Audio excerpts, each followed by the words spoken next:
Namaste. Welcome to Satsang today.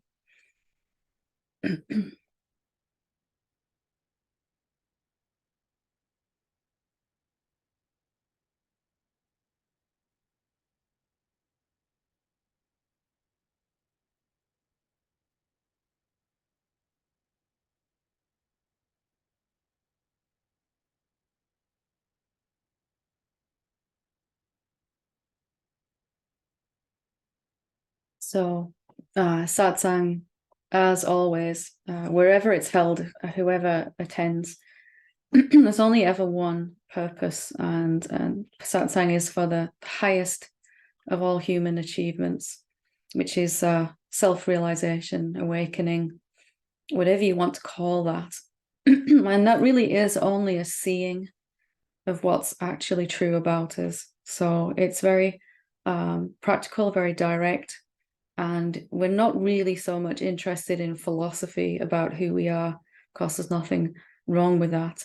It's more about experientially seeing who we are, because only directly experiencing who you actually are and what you are not is going to shift your life.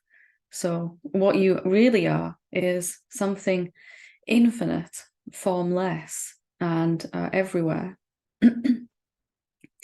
You are an individual appearance in something that is vast and has no boundaries at all, that is shapeless and colorless and full of potential, and always coming into actuality, into manifestation at the same time.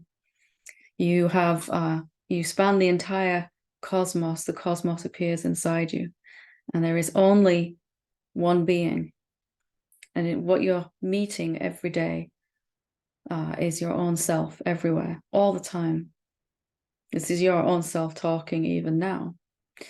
And it's not really how most human beings see the world. So Satsang really is for the direct understanding and then experiencing of what is actually true. So I wanted to talk a little bit and go into some practical exercises, some self-inquiry here tonight, to bring it more into an experience, an experiential understanding. And you can follow along with me completely. One of the things that's come up this week several times in questions I've been asked is something along the lines of, I know theoretically, intellectually, that I am infinite and formless, but I don't have that experience. How can I move this from an intellectual to a lived experience, an actual way of living rather than something I know up here? Or how do I bring it from my head into my heart? How do I make this a way of being rather than something I have just understood in my mind? And I really wanted to talk about this because it got me stuck for quite some time trying to understand how to make that shift. How do I go from knowing in my mind, reading about in scriptures that I am infinite and everywhere, when I'm still feeling very separate and very, at the time, terrified, angry, ashamed, and all those, wonderful emotions that come along with being a separate being, thinking we're a separate being. So I searched for a way for a long time to move my mental understanding into a deeper, more experiential way. And I failed over and over again. And there is a good news at the end of this, so don't worry too much. I tested out all the ways that this doesn't work and finally came across one that does. And really it comes from this misunderstanding that I had, and I'm sure a lot of beings have, and that is that I have to either have a mental, intellectual understanding or an experiential. And eventually, I figured out that it's always both. It's always both. So the one that says, how do I move this from here to here, from head to heart? is not our real self.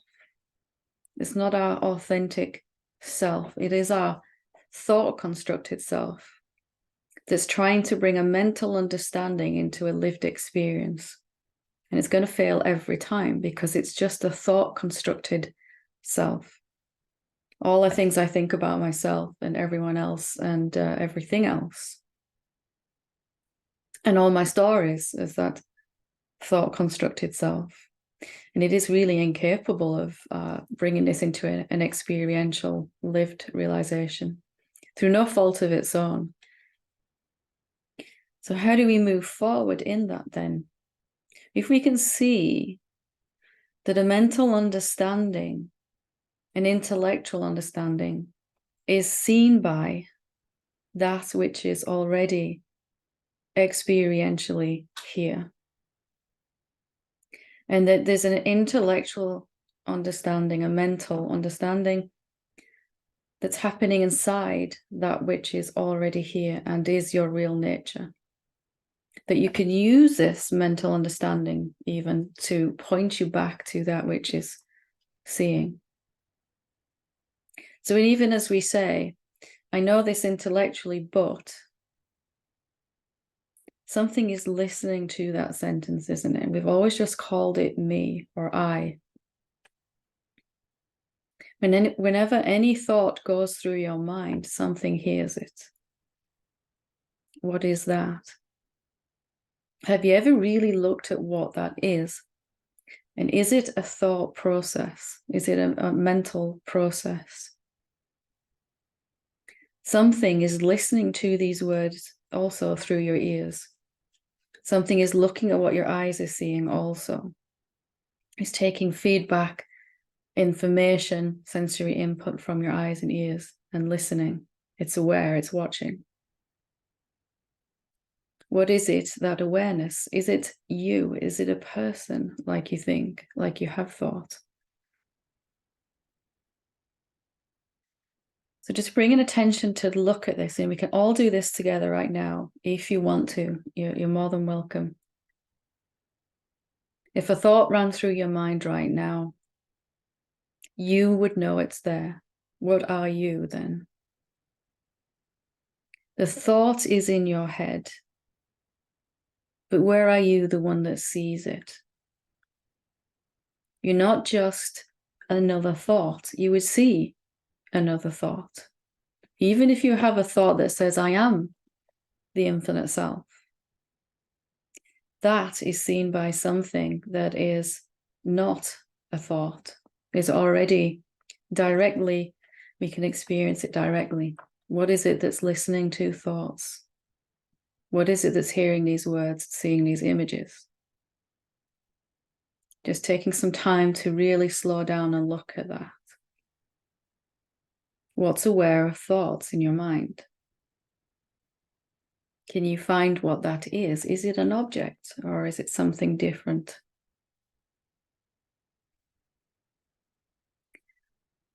And perhaps it's not as hard as we've thought then to move from head to heart. Maybe it's head and heart simultaneously.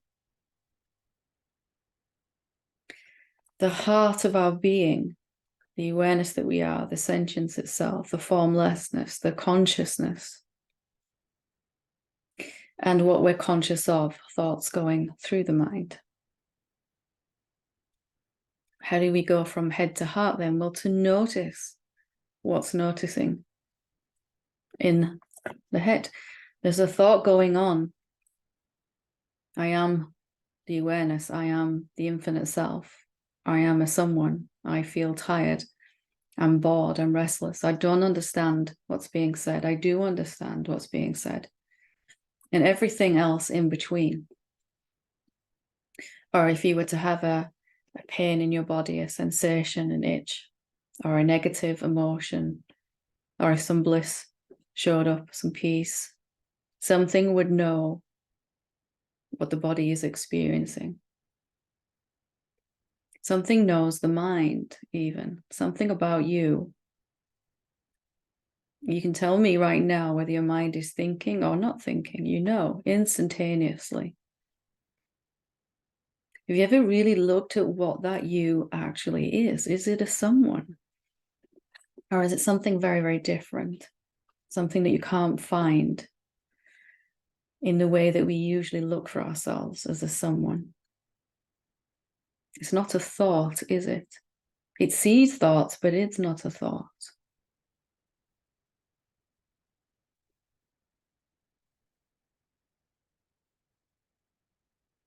So every moment of every seeking to try to get somewhere, to reach awakening, is seen by this, which is already free.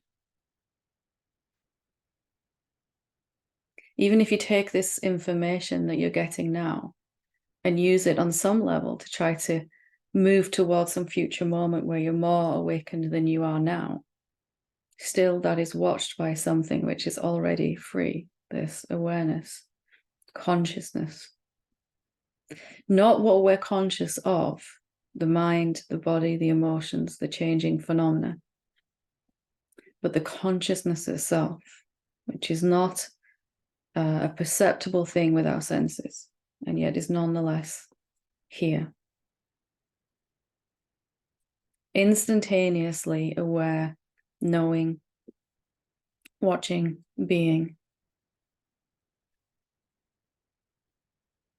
As you're conscious of these words, just bringing attention back to that consciousness.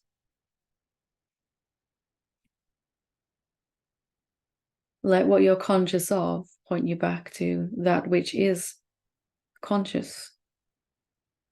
You can't really find it as a thing if you look. It might feel like it's only in your head at first. Awareness, consciousness, presence.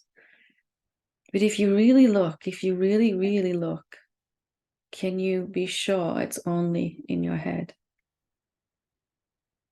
It knows your head. Your head is happening inside it. And it remains the same whether thoughts are there or not, whether our body's there or not. It just is.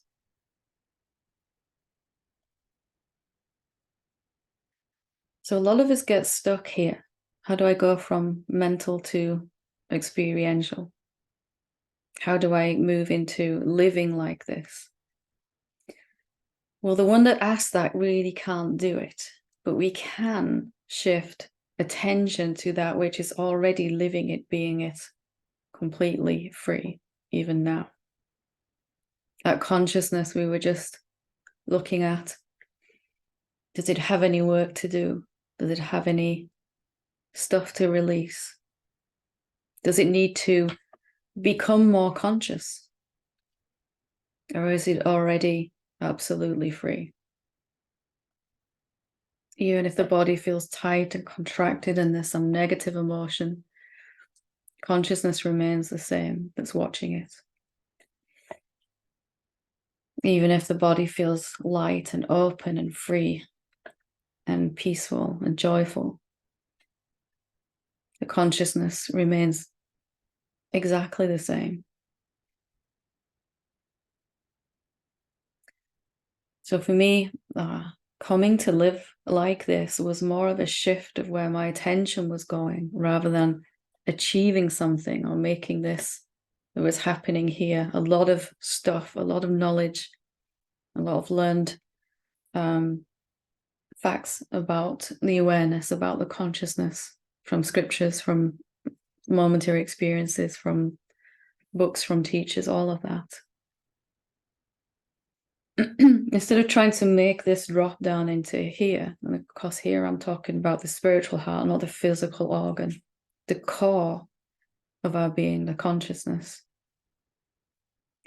is just to realize that that consciousness is always watching, even the attempt to reach awakening, it's watching already. And that is the primary substanceless substance that you are. It was here before the body came and will be here after it's gone. And it's here right now. It's what's hearing these words. Could you have mistaken your identity for the one that needs to move into, the one that's trying to move forward in achieving something, some awakening, when really you're the one that's already free and watching the years and years and years of seeking play out, or however it's however long that has been for you. Maybe you're relatively new to this.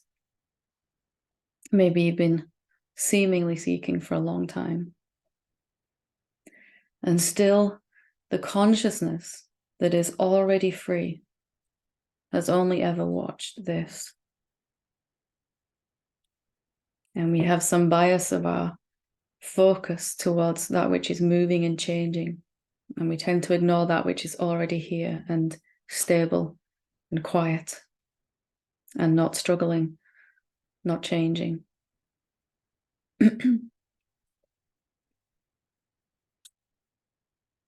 So just checking in again. What is it that sees any epiphany you've ever had? Any aha moment, any insight, any confusion,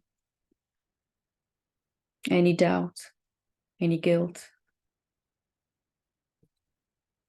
The same consciousness, that's the word I seem to be using, sees all of those changing states happening in front of it in the body and mind.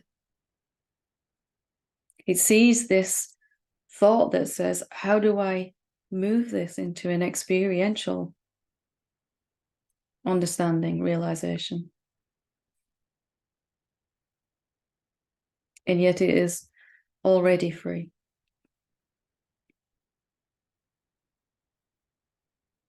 And so for me, when I began to see this, there was a moving away from, bit by bit, from trying to get somewhere, or a moving away of my attention from watching that which was trying to achieve awakening. And more bringing attention to that which is already free. It was never born and will never die. It has no karmic patterns. It doesn't need to achieve anything, not even awakening.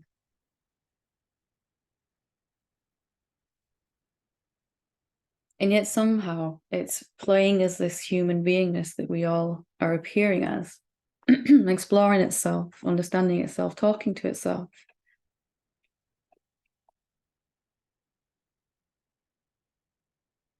How do we move from head to heart then? Simply a shift of attention that happens more and more often.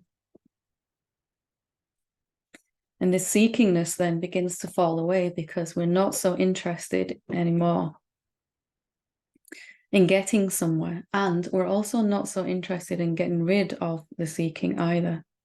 It's just something else that's noticed by consciousness, by you, by the infinite self. Seeking or not seeking going on, it does not matter to the consciousness. It's not trying to get rid of anything. It totally allows everything to exist as it is. Even this seeking mind, ego mechanism that is seemingly the source of all of our woes.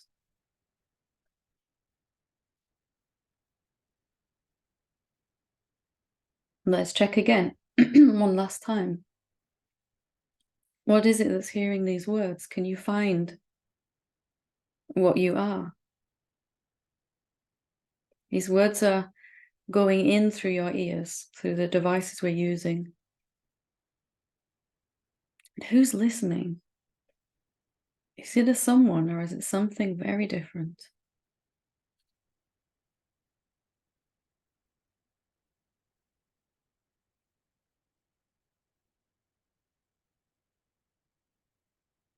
And most importantly, that one that's listening, is it caught in anything at all? Is it suffering? Does it need to achieve anything at all?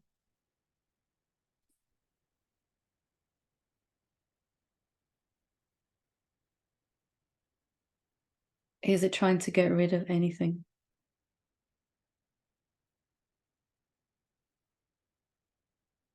Is it trying to kill the ego?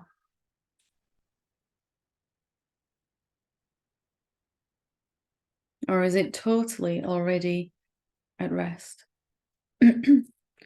Totally content with watching the passing shapes of phenomena. And as attention comes back to this more and more, then our body begins to respond to that. There's a calmness, a relaxation. And not pushing or pulling with this egoic mechanism that's going on, just leaving it be. If something's seeking, let it seek. You stay here as your real self. It will fall apart, the seeking, and there'll be more resting. As you're simply not bothered either way, whether it's going or not.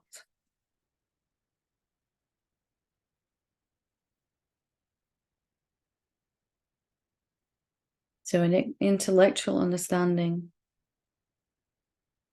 is not a start to be developed and moved into something deeper, but it can show us, like any phenomenon, it can show us that which is noticing it. Maybe that's the purpose of all phenomena, to point back to that which is not a phenomenon, that in which they all appear, or the coming and going noticed by that which is permanent and sentient and formless.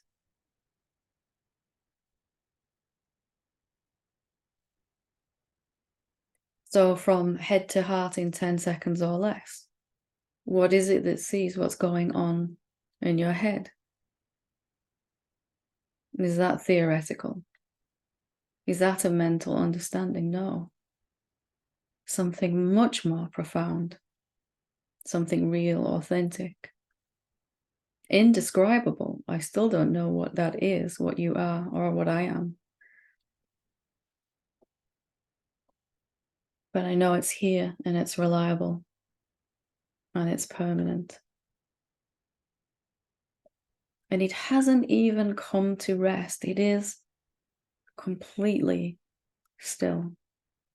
It can't move because it's everywhere.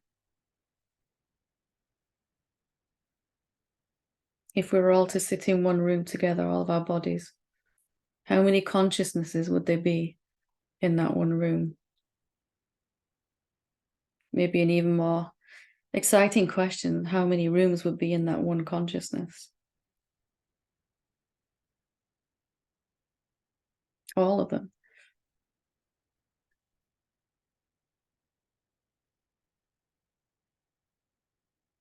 So I wanted to bring this forward because it's a place where a lot of people get caught up, where the seeker really gets engaged in trying to achieve some kind of deeper realization. And it always comes back to seeing what's already free, what's already true. All spiritual teachers have just infinite ways to say this one same thing. Something eventually gets excited by that, looking at what's already free rather than trying to become free, seeing that we're already in that place where even liberation doesn't have any meaning.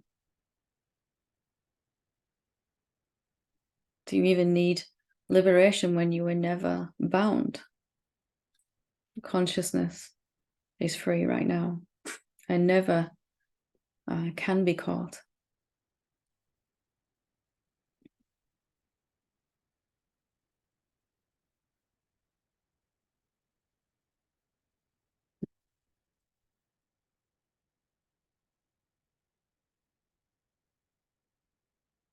So I will answer some questions, or I will watch the body answer some questions that have been sent in. And I'll open it up here. If there are questions here or things that you want to share live on the session, feel free to raise your Zoom hand. I'll come to you after a couple of questions here. First one says, Dear Helen, in recent years, it has become more clear to me that I cannot figure out with my mind what to do in different situations. Still, I have tried to figure out what to, and I have suffered while I try to figure something out because I can't, and I get so confused.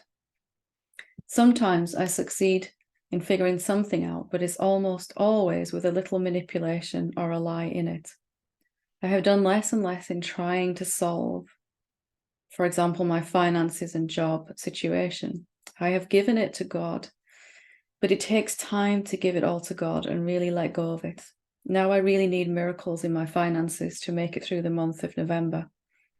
At the same time, it feels like I'm really able to leave it to God. It is really like I give it to life and it feels so beautiful inside of me and so peaceful and right. It feels like I'm ready to be a channel for God, yet I have this little doubt whether I can trust this. I really want to be able to keep my home and afford to celebrate Christmas with my children. And when I give it to God, I don't know what will happen, but it feels so good and right and trustworthy. Maybe it can sound strange that this doubt is here at the same time as the feeling of trustworthiness, but this is how it is. When I give it to God, I don't feel that there is anything I have to do. I just feel so wonderfully peaceful. My question is this: if I keep leaving it to God and not start fixing it myself, will I be able to feel very clearly if there's something I can do from another place than the mind? Of course, you don't know if I'll be able to listen to God's guidance, but do you have something to share about this? Because it is new to me to experience so much surrender. It's not new for me to surrender something and feel the peace in surrendering, but it's new that it's so profound and all thoughts are gone in the surrendering. When I surrender to God, it feels good and peaceful. When I try to work it out, I become confused. I hope you understand my question. I'm so grateful for all of your videos. You really pass this on in a useful way. Thank you. Well, thank you. So let me start by saying, at first I was, when I was in this similar situation where I had no money and no way to work because I'd really hurt my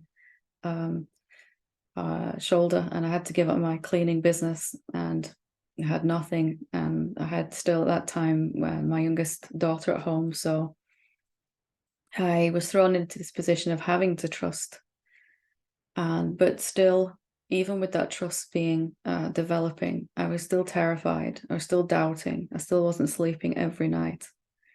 There is a myth that when trust begins to emerge, trusting life to provide what we need, that will come with peace straight away, and it really didn't for me. It was only after a kind of a year of being terrified that I was going to run out of money and seeing that I never actually did, that time after time, miracle after miracle happened, despite my best resistance in trusting, that even with all my resistance and self-doubt going on, I was still looked after. That something finally, after a year or so, began to let go. So don't put that pressure on yourself to be able to trust and feel peaceful even now. You probably won't trust until you've seen that you're looked after, and that's okay. That's totally okay. But the real thing I want to say about this is, here you're asking me what to do. Should I try to figure this out? Or should I give it to God? And, well, there's two things really. Firstly, I want to say you are God.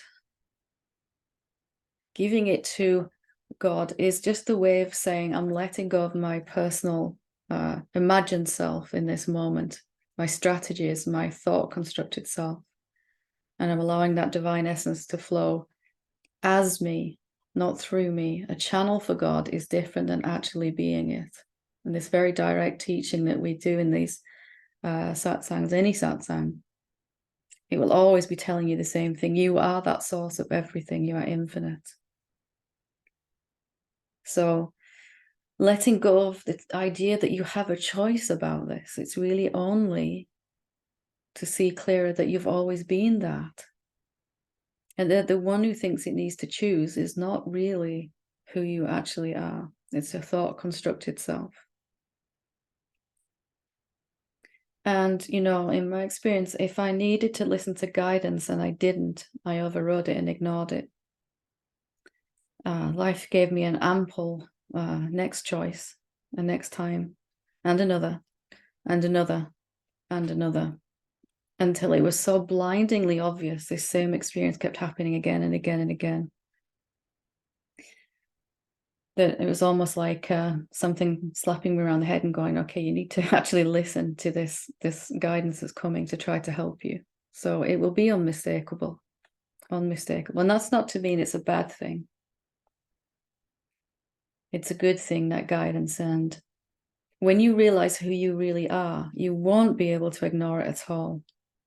It's only because there's still some allegiance with this imaginary self, the imagined decider of decisions and thinker of thoughts, and believer of thoughts, the imaginary doer of actions, the separate self, that is the thing that is being believed in. So, do you want to give it to God, or do you want to be that? Because there is a huge difference. If you want to give it to God, you will have to keep giving it to God over and over, and there'll be more to give and more to give and more to give and more to give. And you can make a nice identity out of yourself. I did, as the surrenderer of stuff, you know. I hung out there for a year. Whatever comes up, I'm just going to surrender it.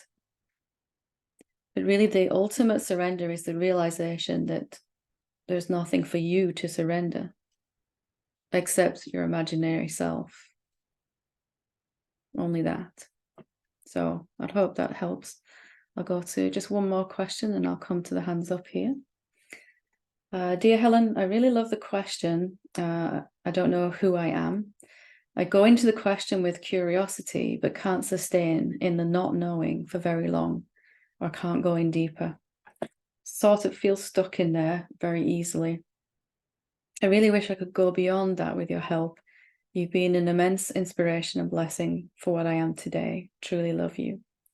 Thank you. Love you too.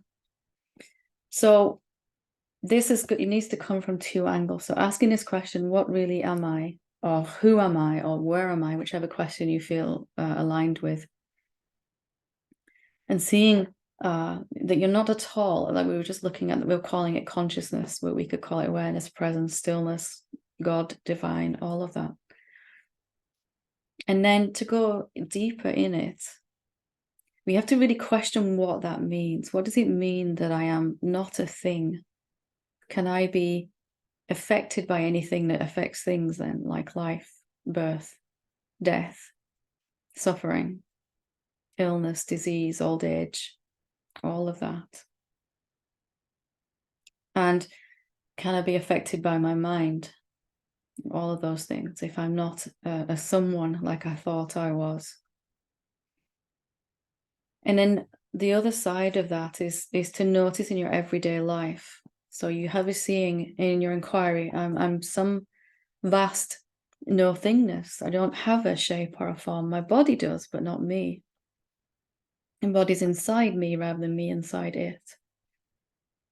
And then noticing in your life where suddenly that feels contradicted. So I go and have an argument with someone and I find myself very, very much like a someone again. And just doing your best to remember in those moments what you have seen in your inquiry, or as soon as you can afterwards. I'm not this person that feels this need to be right, or making someone else wrong, or feeling guilty, or whatever it is that's going on. So to go deeper, we must have both sides, like two sides of a coin, to see what you are in your inquiry, in your meditation, in your satsang, and to see what you're not in your everyday life, and life will be happy to show you. And with those two together, you'll deepen faster than you know what to do with, in a good way. Okay, we'll go to Anne when you're ready. Thanks. Hi. In talking about contemplation, you have said that you shouldn't, that emotions may shift, but you shouldn't stop there. You should keep asking the question until you get, I think you call it a shift of consciousness. I don't really know what you mean by that phrase, shift of consciousness. So could you elaborate on that, please? Yeah, absolutely. Have you ever had that kind of feeling where something just left you and you felt lighter? Like a feeling of just having let something go. Yes. That's it. That's it right there. And that will happen at some point, although it might be in a contemplative process, rather, it will happen at some point, but it might be quite subtle at first because we might be looking for some big event. But the other way to tell when you've done enough contemplation on one particular emotion is when the external experience is turned around. So let's say we're feeling unworthy, not good enough, and that's reflecting in our life as someone criticizing us and saying things that we find unpleasant. So this shift of inner shift for me was like just feeling lighter, and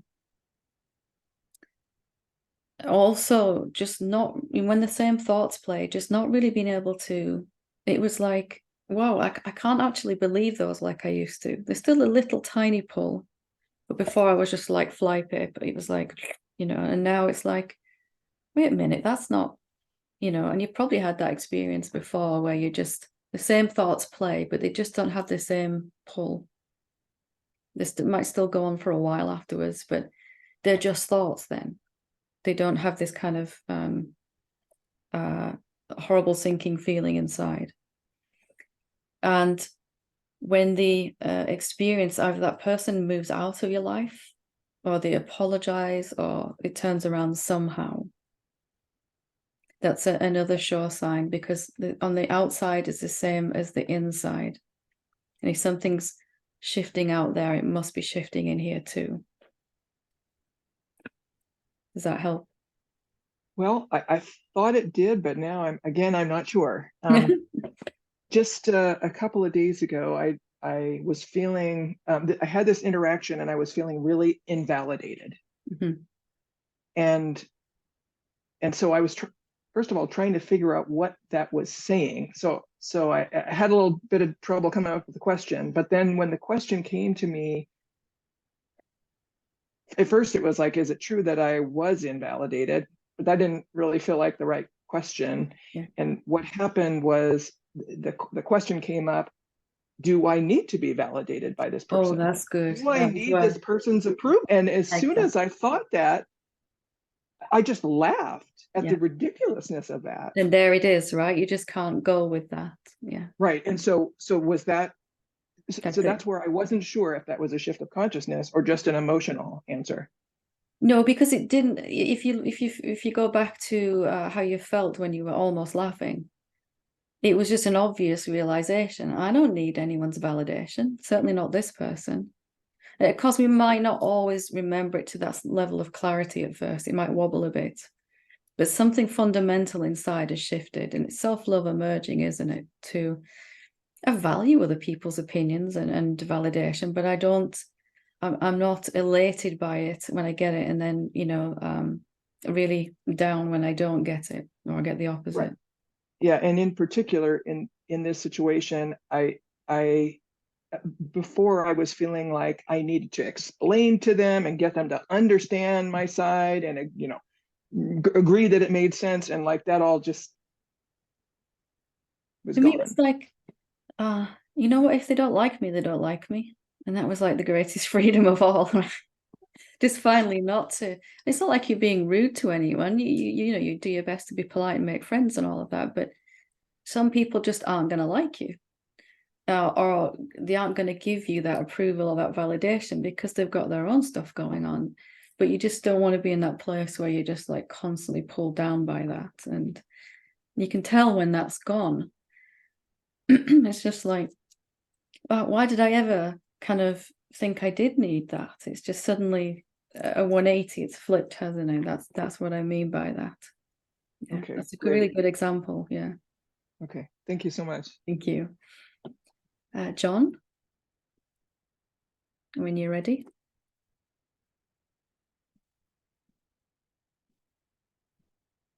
You're still muted there.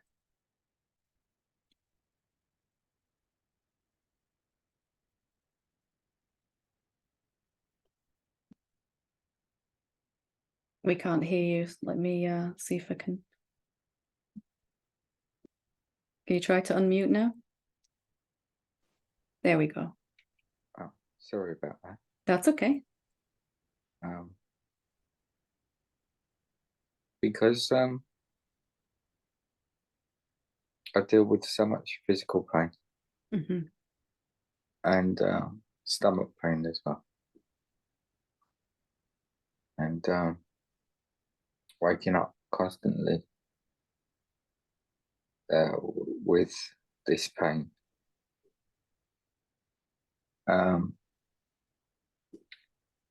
And because it's been getting worse, and it was, I mean, from what I can see, the fear within me about life and who I am, who I think I am, as this separate self, as a little me, Mm-hmm. has been with me for so long. And I can see, yeah, okay, I've been scaring myself for so long with thoughts and feelings of separation. As last night was horrific, I was in great pain. I woke up and eventually got going. But as the morning came, I just kept looking at this. Why do I think I'm separate? Where is this separation?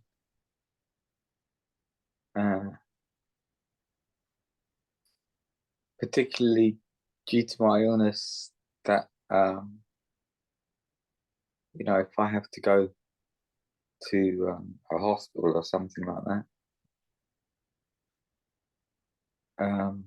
and because it's not been a good experience, I've got a lot of mistrust. Yeah. And I see, and I was saying to myself, I see myself as being separate from doctors and nurses and all these people. And there were little glimpses of, well, no, even if they're living their own reality, whatever. What I think is they're not caring is,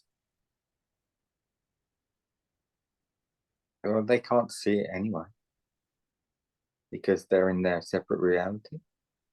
Mm-hmm.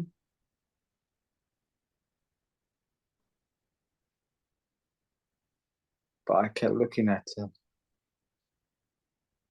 Are we separate from life, from God, from other people? And where is all the oneness in all this? Eventually, as the day went on, I lay here in great pain, and I was doing spacious awareness to try and calm down a bit. And in the end, I thought, well, you got stomach pain. Why don't you do some yoga? Why don't you just get up and do some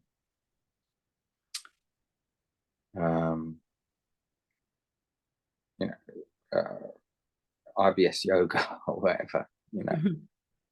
just get you, because I haven't been doing that. Because I've been searching, just thinking, oh, this is going to take away everything if Yeah. I find the truth, of who I am. you know, that will take care of everything. And I thought to myself, yeah, but, you know, John, don't ignore, get up and do some movement, some yoga, you know, that will help, you know. So that's what I did. Excellent. Yeah.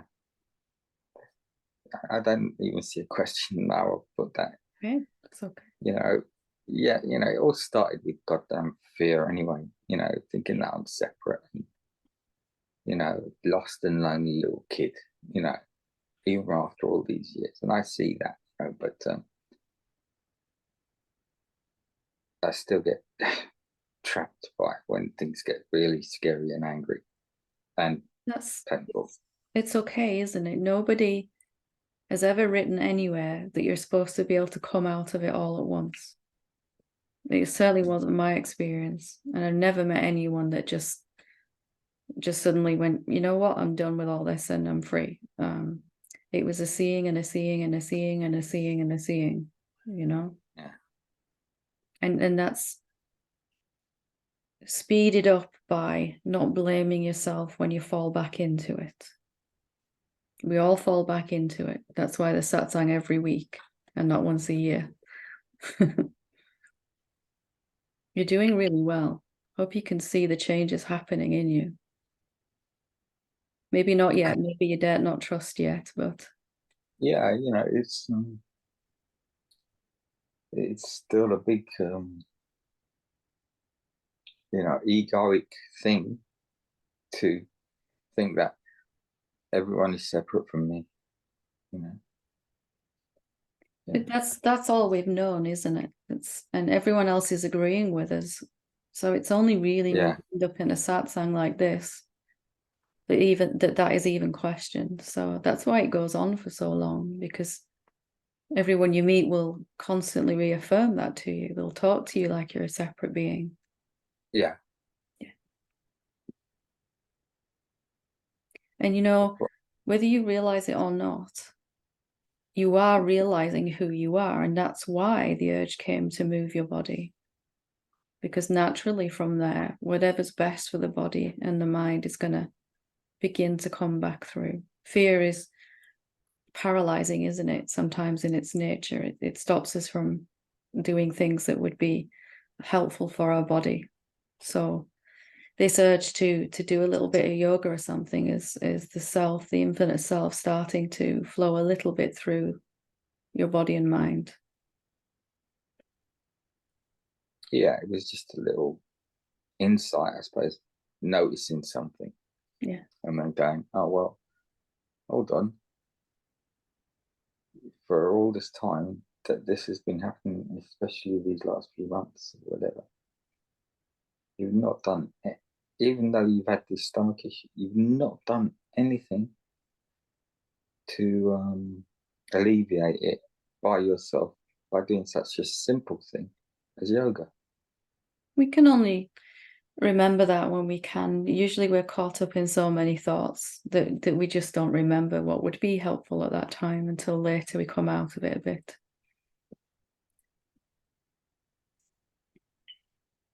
Okay, Tom.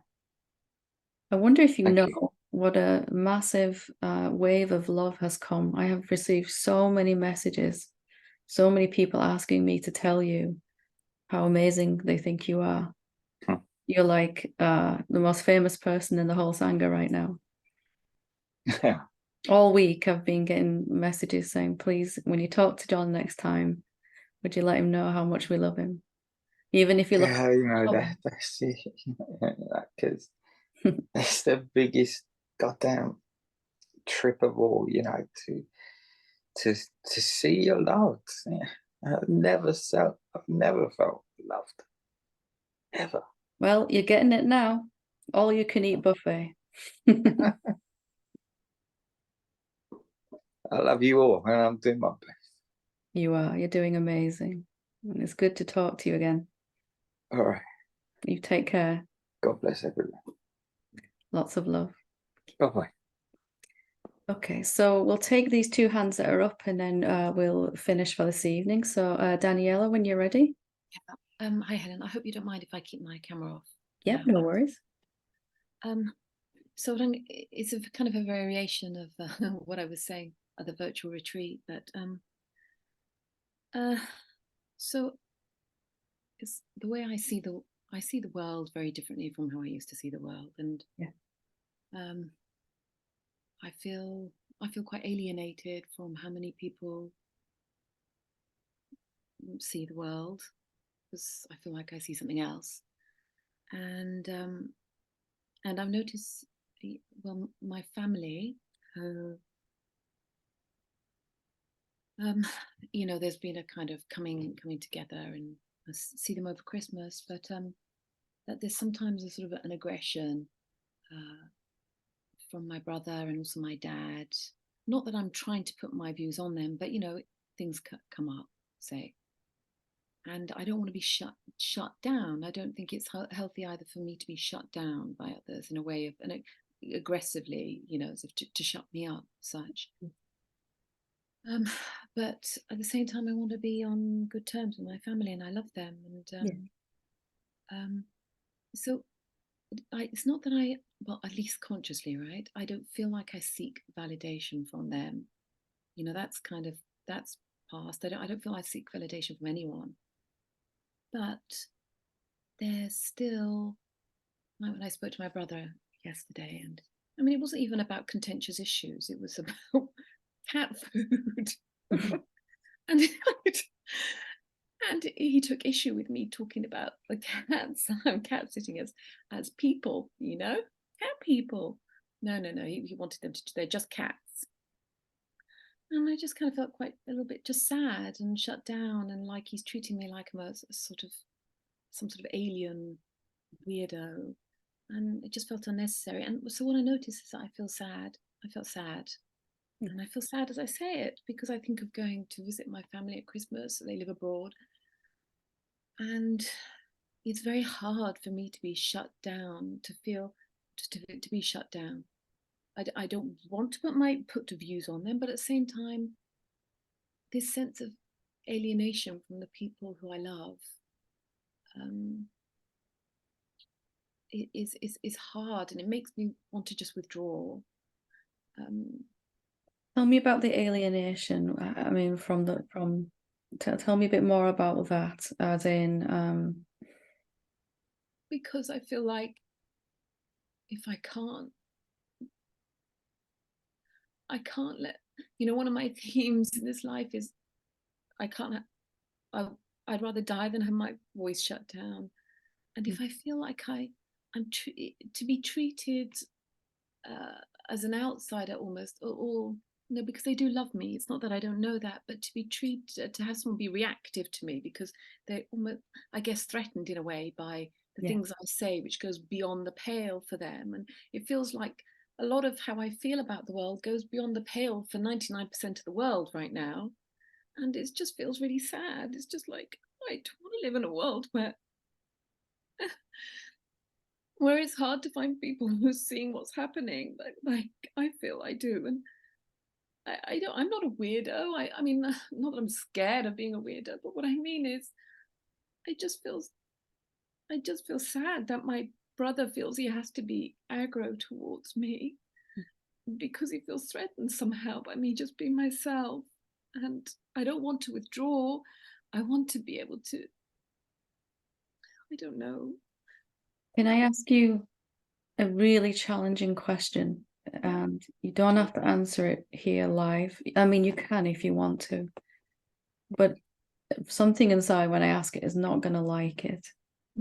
Something will love it at the same time. So I'm going to ask it anyway, because here we are. Are there any other beings to withdraw from or be shut down by? Is there anyone else to shut you down? And as I ask that question, I know that you've had that experience 100 million times from those that seem to be are supposed to be unconditionally accepting of you, your biological family. But where you're at this point in your awakening, any idea that we're holding on to, we're going to experience infinitely. And here is this most basic idea of all, that there are other beings, that when we get together around the Christmas dinner table, there's 5, 6, 7 of us, or whatever, more than one, right? Can you feel that in the areas of your life where you're having a lot of challenges and there's a lot of sadness, there's a real belief in other beings? Yeah. And it's not, I'm not saying, you know, it's not your fault as a separate being. It's not like, okay, I need to deal with this. You get to that point in your awakening where the idea of any separation, any otherness is just absolutely unbearable. Can you feel it? It's just like the moment I go there, it's just, it sucks big time. Yeah. And the slightest feeling of that feels big, so painful with the people when you love.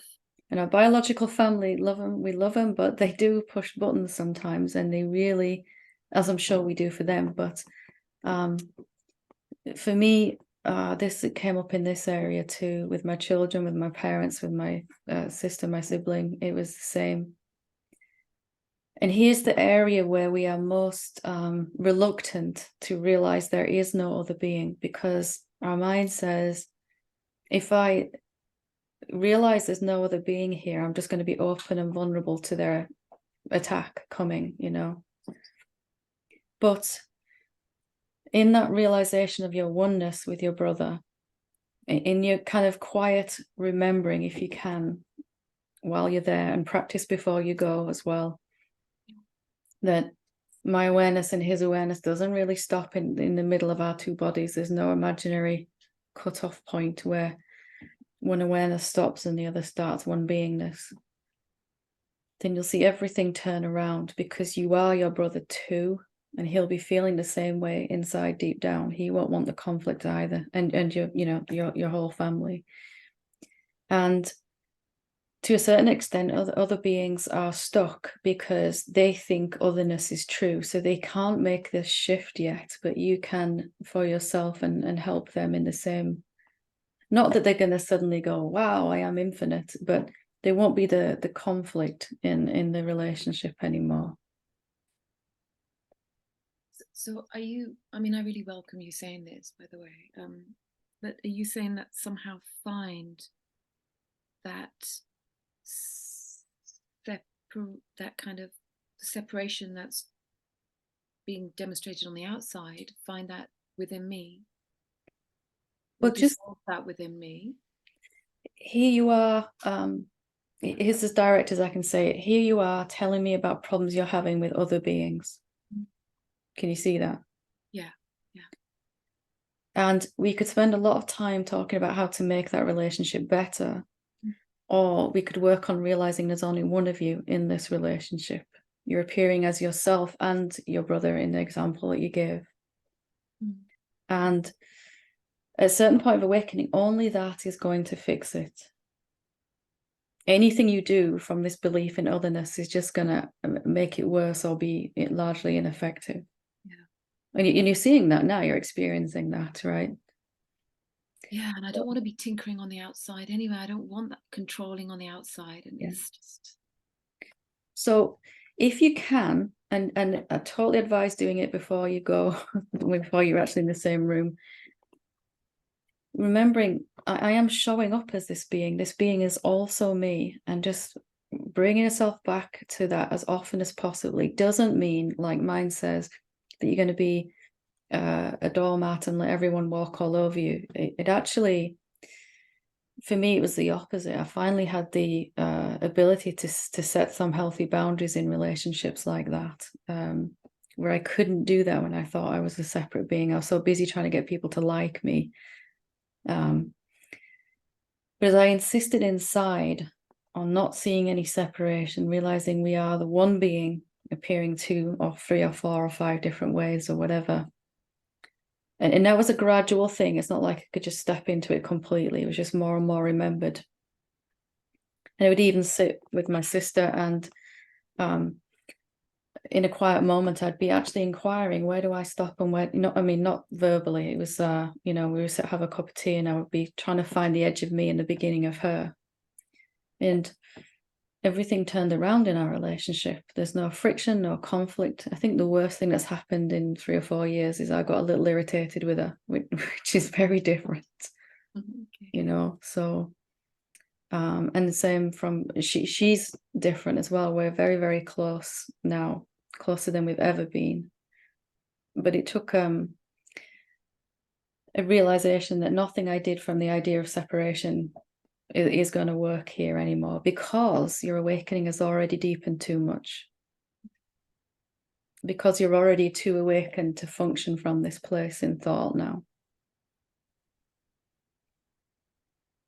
And that feels, even though I don't know what shape that'll take, that feels right. That feels, any thought of separation just feels painful now. It just feels painful.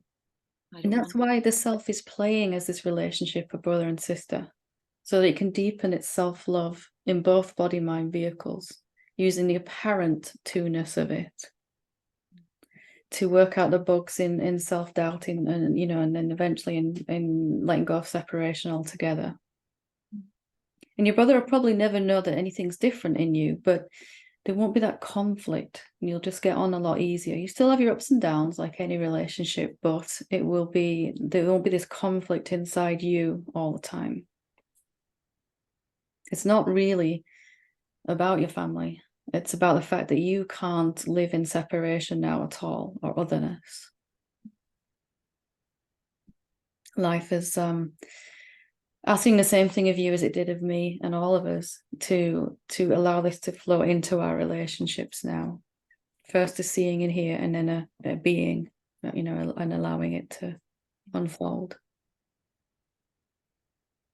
Thank you very much. Thank you. That's really helpful. I will, contemplate that.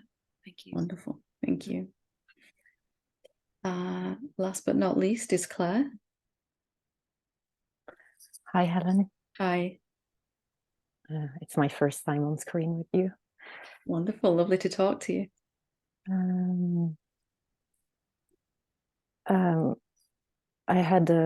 I took a sabbatical for health reasons past year, and started to look for a job again.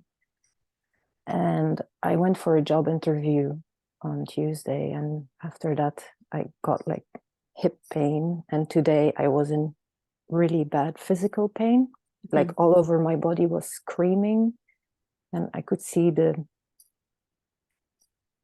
my cells were just so programmed with the idea, oh, what can I do to be loved by others, and what should I do to be accepted, and how should I behave that my parents will still like me? Should I find a job?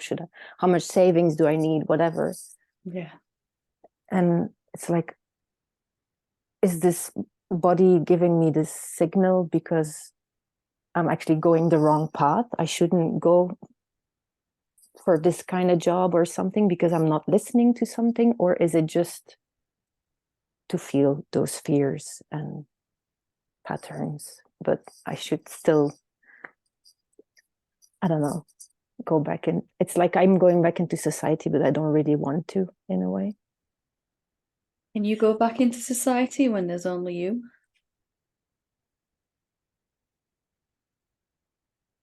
It's a very popular idea, isn't it, that there's a world out there, and at some point we've seen and seen and seen, and we have to re-engage due to financial reasons or whatever, you know, we have to. And I totally went through that kind of realization that actually I don't feel safe in the world at all. I don't. And my body also had a way of telling me.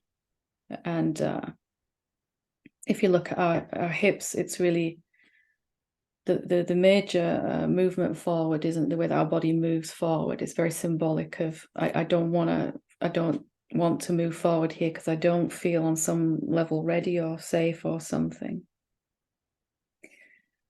So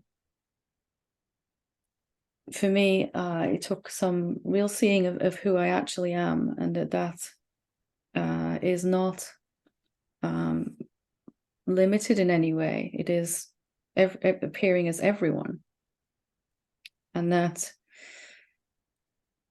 as I go back into the world society, then can I take that with me day by day, person by person, remembering that this is also, this being in front of me is not separate to me. We've all had so many experiences of not being safe in the world, being physically, verbally, mentally injured in many ways. And it takes a little turning around of that, okay, the one being is appearing as all these human beings, and in each human being it's believing it's not safe, and therefore experiencing that over and over again. But as you come to realize who you really are, that is really the essence of safety, because you can't be hurt. And increasingly your body is safe as you realize who you are as well. It's going to encompass the body and keep it safe too. So can you get a sense of something underneath that's really scared, maybe afraid to go back out there? What's the emotions that come up for you around this? That I'm not capable and that I will get ill again, like my other, the physical condition I had. Yeah. You want to do some contemplation with me on that? Yeah. She says yes, and mine goes no. No. So excuse me, let's just look at that question. Are you really capable, if you want to? Because that's what shouted loudly at me when you said that. There was like a lot of self-doubt there, a lot of self-criticism going on inside somewhere. Let's just sit with this question together. Am I really capable? We've had experiences that we're not, of course, but that was the mirror image of this belief. And now we want to actually question this and release it, right? Sometimes just looking at the thing that we're not, that we're scared of looking at is a huge thing in itself, a shift. Let me actually find out if I'm capable. And then I'll at least know rather than worrying about it. You know, something like that. So just a willingness to look at this here with me, and everyone is supporting you. We're all right here with you, and I have been right where you are. It might not look like it now sitting here like this, but my life was in a real mess. So am I really capable? Just coming back to this question every now and again. Some emotions might come up. Some energies might move. It's as if when I think about it, like, yes, I'm capable, but at some point I will disintegrate or something. If I'm in, like, I will be in this job and suddenly I will be, broken. So that's a kind of answer, and let's just stay. We don't need to accept it as a final answer. We'll just stay with the question anyway. And your body might be, saying, your mind might say, I am capable, and your body might say, you don't really believe that, It's just listening to all the different ways the answers are coming to this question. Am I really capable, actually? Rather than just assuming that I'm not, let's actually ask this question. And let's just see what happens. What's happening in your body now? There is like a contracting in the abdomen. Yeah. I get really hot. Just letting, that's a kind of answer too, isn't it? Your body's giving you different types of answers. Just letting that be there the best that you can. It might feel unpleasant in the gut area, but coming back to the question, I really want to know if I am capable, actually.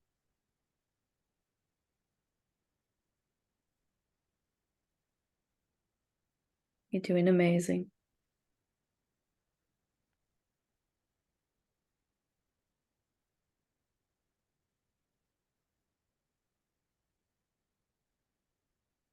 Take a nice breath for me if you can. a freeze, kind of like I can't seem to even ask the question to myself or get an answer. That's okay. It's okay. Answers are really not that important. Or the freeze is a kind of answer, you could say. Yeah. And that's why I'm here, just to remind you the question, because it might get forgotten in all the stuff happening. So, am I really capable of doing this?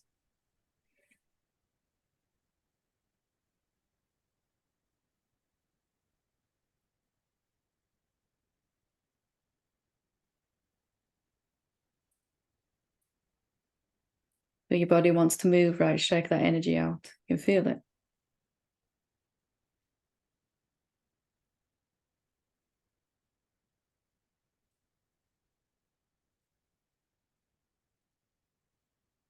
Am I really capable, actually?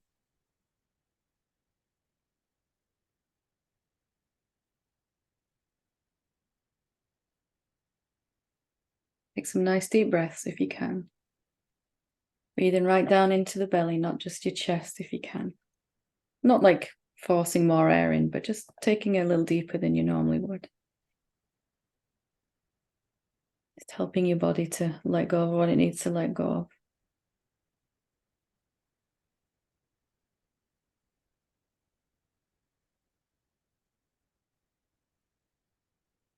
How are you feeling now? Well, the mind just said, "Oh, I'm feeling even at this right now." It's really... Have you noticed though that you're not actually failing? You're sitting here with me questioning, right? You're actually succeeding. Well, what would mind know anyway? You're doing amazing. The point of this contemplation is not to get an answer, it's to ask the question, to challenge the assumption. The assumption is that I'm not capable. I'm going to be right back where I started. And we're just counteracting that by asking this question. Is it actually true? I'm incapable. Am I capable?